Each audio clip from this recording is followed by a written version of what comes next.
Hey guys, it's Danny. Today I am coming to you in a rare curly hair form and outdoors. Now there is a reason for this setup, which I will tell you about, but first let's introduce the topic of this video. So today I thought it would be a good idea to tell you how I managed to get orchids in bloom at any point of the year. This is a topic I don't know if I ever talked about on my channel, and I know that people have asked me in the past, so I'm gonna tell you, and I'm gonna give you the examples that I have in my collection that bloom in specific seasons, so I'll give you some ideas as well. Right, so before we start, let me tell you why this whole situation. If you don't want to hear me blab about it, you can skip to this timestamp right here. Right, so haven't posted in a while because one, we had Easter and I thought, oh, I'm gonna take a little vacation over the Easter. What I didn't plan to do was get sick. I got a little sick, so I didn't even enjoy Easter much, but I'm okay now. But yeah, that kind of made me postpone a little bit posting again. And second, most importantly, we actually have a new parrot. Hopefully, it's a rescue parrot. Long story short, it's a parrot we've known for a while. She was gone from the shop where we knew her, where we knew she was there. She was gone for 2-3 years or so, and she came back. I found her in the shop again, and our parrot needed a friend anyway, or we were considering getting a friend, so I knew this parrot had a very sweet personality, and if I were to try with a parrot, I wanted one that was chill and sweet and tame, and we knew her, so I just got it. But it was very clear when I got home that she had serious issues breathing. I couldn't tell there because she was always so sweet and wanting scratches, but she was lethargic. She wasn't just sweet. And also, you know, because of the stress of moving and everything, she started to breathe heavier, and I could actually hear her breathing. It wasn't normal. And most shockingly, she's also blind.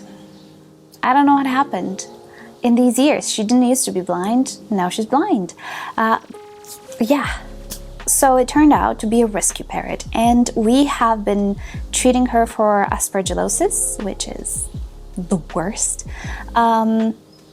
And she's quarantined in the grow room because she needs to stay in very warm conditions, and it's very easy for us to keep that room warm since we have the grow lights and we don't have to use the AC all that much. Anyway, long story short, she is there, and I don't mind her being there when I film, but she's in a phase where she's struggling.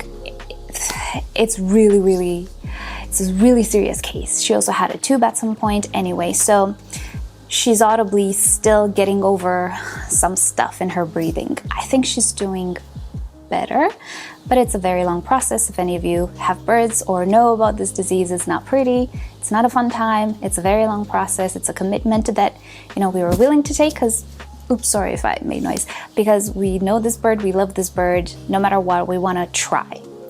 So for now, she is there. And at some point I can film there again, but I don't want you guys to hear her struggle. Mentally, she's fine though. She's like very sweet, and we got her to a state where she's not lethargic anymore, which is great. She's eating again.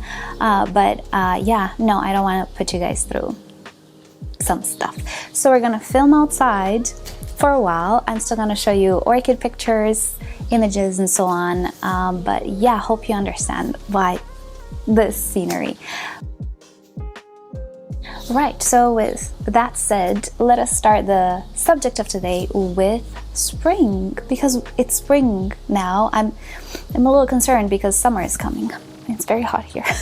Right, spring. By the way, we might actually have some rain as well, which would be so cool. It would make for a nice backdrop, right?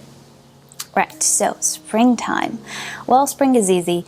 Phalaenopsis, the flower shop Phalaenopsis, are the ones who are known to be in full bloom in the springtime. And as many of us and many beginners start with Phalaenopsis, it's easy to cover spring. Phalaenopsis will be in full bloom in the springtime. Mind you, these are the flower shop Phalaenopsis. And of course, if you want to have an abundance of flowers from spring all the way through summer, and even more in some environments, more cooler environments, flower shop phalaenopsis are the way to go, absolutely. But spring is not a great season only for phalaenopsis orchids. Many other orchids are actually in bloom in the springtime. Dendrobiums, for example, the various types of dendrobiums, starting from the nobiles to the Australian dendrobiums, even some phalaenopsis type dendrobiums, although those are more for summer. But many dendrobiums species, deciduous species, they will come into bloom in the springtime. Now, when I say spring, I don't mean starting March, whatever. No, it could be early spring, mid-spring, late spring, or into the summertime. Because we all have such different environments, there's always a bit of a delay. You cannot say for sure in March, this orchid will bloom for everybody. It doesn't work like that. But typically in the springtime is when many other orchids come into bloom. Oncidiums can actually bloom in springtime as well, although they do tend to have multiple seasons. We'll get to them.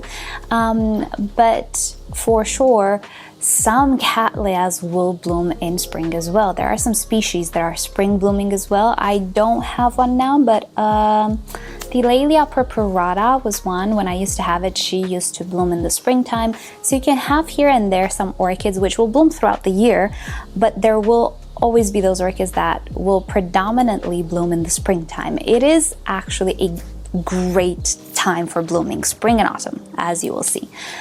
So springtime is covered, I would say. If you want a little bit more diversity than phalaenopsis, you have options. I would for sure go with the dendrobiums because you know for sure deciduous dendrobiums, springtime. Dendrobium baryota, it's another very good one that is available at the flower shops in many areas. Blooms in the springtime, it's fragrant, it's beautiful, you can rely on it. Springtime, I would say, is pretty covered.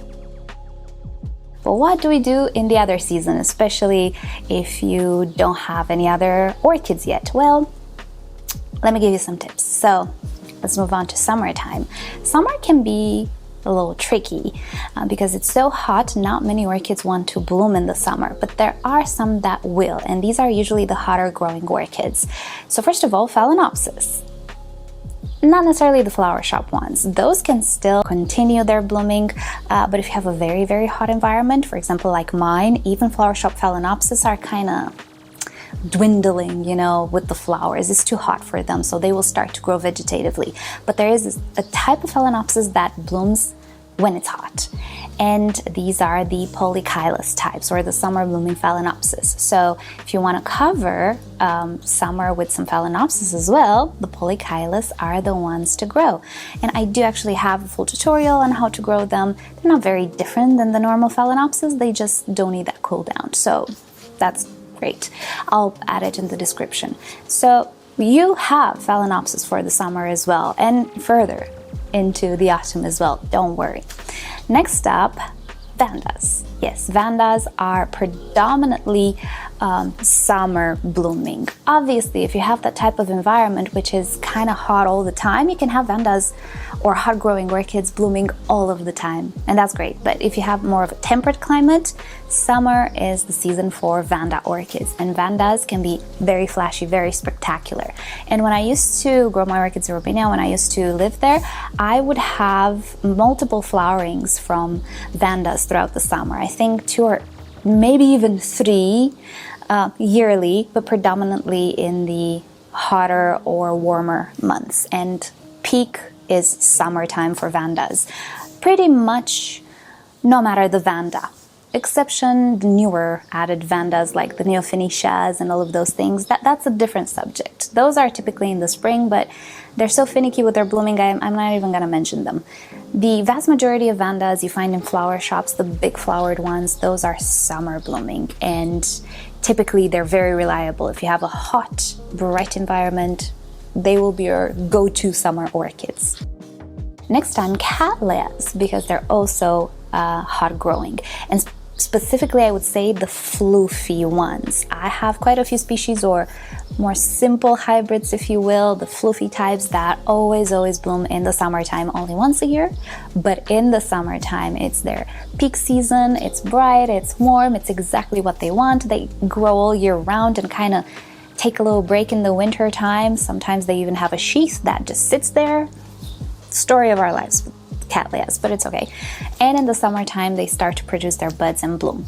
Not all cattleyas, obviously, there are just so many types of cattleyas that it's, you know, I cannot generalize, but I will say the fluffy type, which there isn't a way to differentiate by name anymore.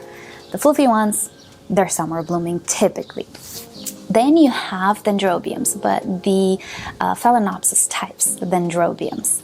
These guys are, in my opinion, just like vandas. They bloom whenever it's the hottest. They have their growth cycles as well. They don't lose their leaves or anything, but they really enjoy their hot temperatures. And rather than blooming in the spring, they typically do so when it's the hottest. And their flowers last. They can last throughout the autumn as well.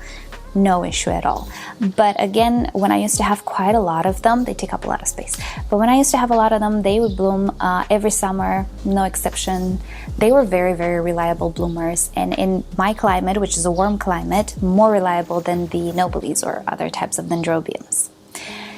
All right, what else is there in summer? Of course, you might also have other species, but I'm not going to mention species. I'm going to try to stick to the very, very common orchids that most of us have.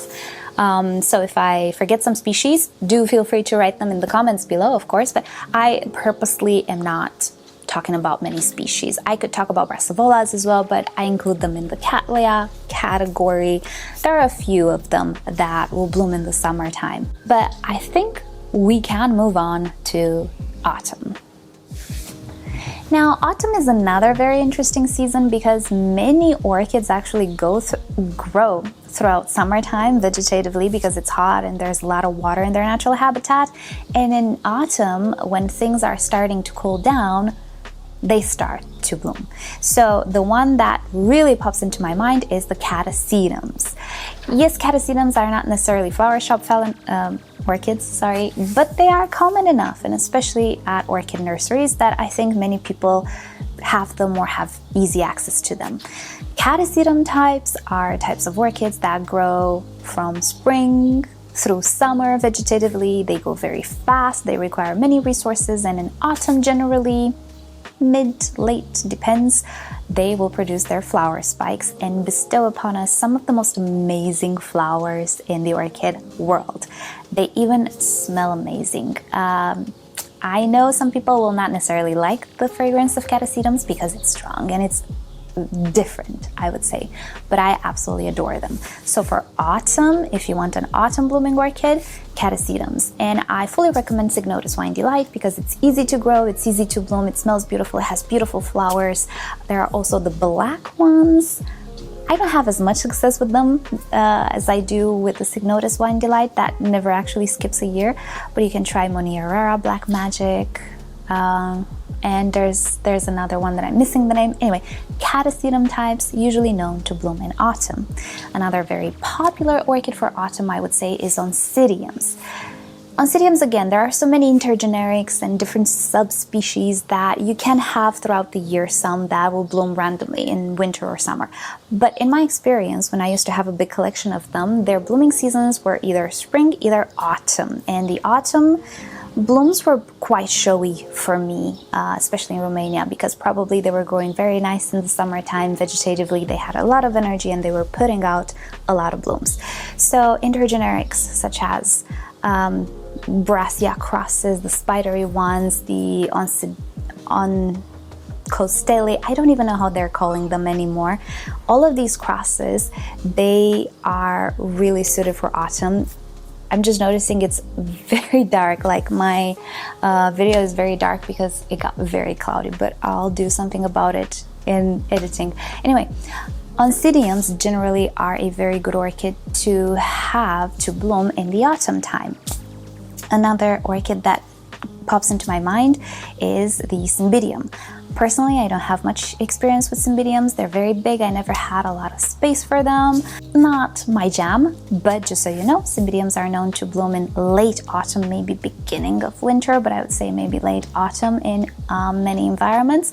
All right, so I had to change the battery. Might look different, but yeah, I was talking about Cymbidiums. It's gonna start to pour now. I was talking about Cymbidiums. They're a good orchid to have around if you like them and if you have the proper space for them, good orchid for autumn. And I think it is time now to go into winter. Right, winter.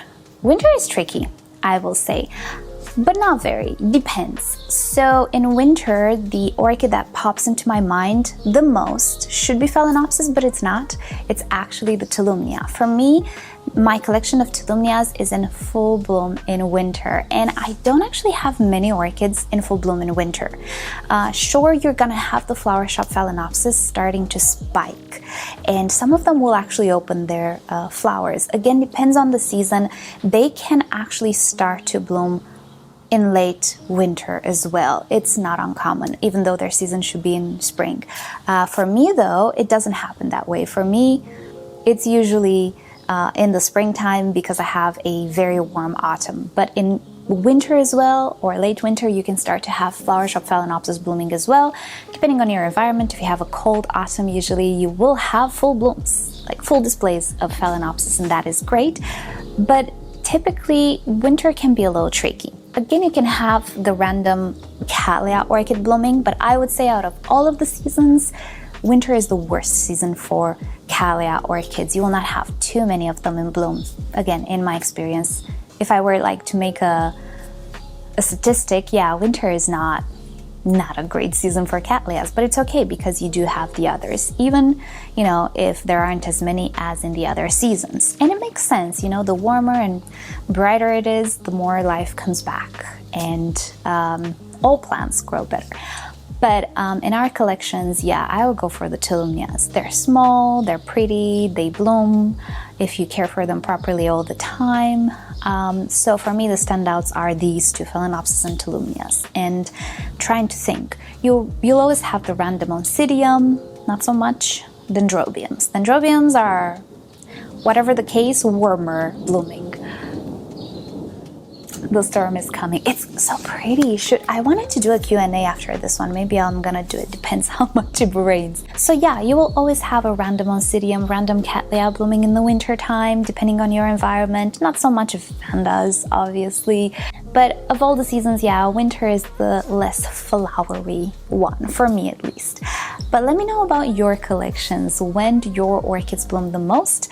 And I hope this video in the end helps you like make an idea. If you want to have flowers all the time, make an idea of, okay, I want to have Phalaenopsis and then some Dendrobiums and then some deciduous Dendrobiums and so on, just to fill your year with some flowers. Obviously, the more orchids you have, the more flowers you're gonna have.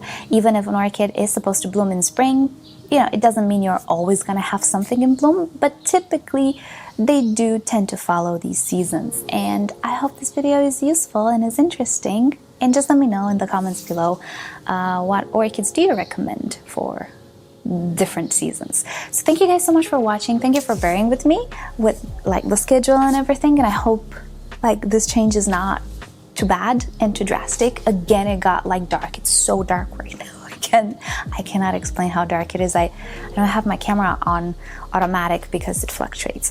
So yeah, I'm gonna fix it in production. But yeah, thank you so much for watching. Hope you enjoyed today's video, and I hope you're all doing great. I'll see you all next time. Bye.